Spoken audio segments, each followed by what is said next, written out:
Beaten by Nassau County police officers. This is a story we told you first here on Pix 11 News this week. Well, today the community of Roosevelt says it wants the police abuse in their neighborhood to stop. Pix 11's Jennifer Bisram joins us now live from where the rally took place with more on this story. Hi there, Jennifer. Hi there. On Long Island rallied for those brothers today. They say the one who was allegedly beaten by cops is an honor student. He goes to church. He is a Boy Scout, and they say he was assaulted by cops. He was arrested by cops here in Nassau County, and they want to know why.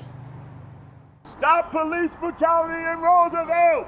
Stop police brutality in Roosevelt! A rally in Roosevelt fighting against alleged police brutality in Nassau County. You don't judge a book by its cover. Dozens on Long Island came out on this dreary and rainy Saturday, saying they stand by 15-year-old Ahmaud Tillery and his family. They beat him brutally. These are pictures the family says they took on Tuesday, showing some of the teen's scars after they say he was beaten by Nassau County cops and wrongfully arrested in connection to an assault on a 32-year-old man on the same day. The family talked exclusively to Pix 11. They slam him in the ground, cut his ears right here, and then they pick him up, slam his head on the hood. The teen and his parents didn't attend today's rally. Their attorney, former Supreme Court Judge Gerald Carter, says they're traumatized. Physically, they're bruised.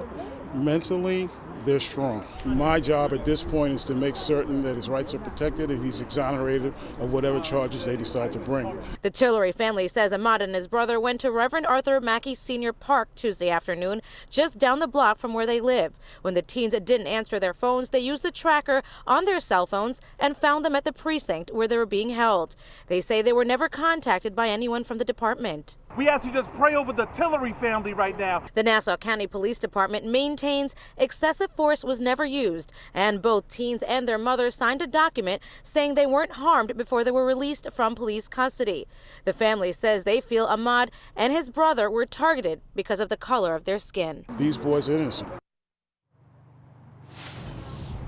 And we did reach out to the Nassau County Police Department again today to see if they would comment on this rally or if they had any further comment on this investigation. We have not heard back from them just yet. Now, as for the Tillery family, they say they want a few things. One of those things they say they want for those charges to be dropped. The other thing, for those officers to be held accountable, possibly even losing their jobs. We are live on Long Island tonight. Jennifer Bisram, Pix 11 News. Kylie? Jennifer, thank you for that.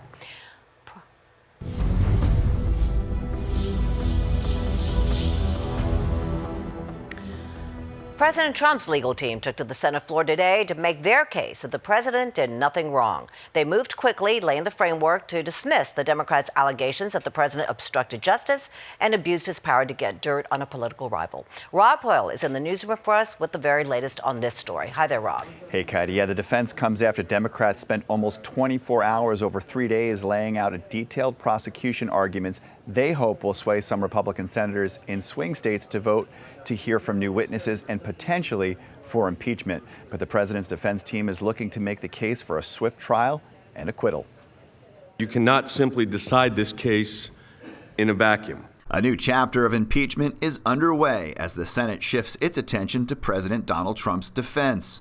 The Republican turn comes after House Democrats spent 3 days urging senators to remove the president. We don't believe that they have come anywhere close to meeting their burden for what they're asking you to do.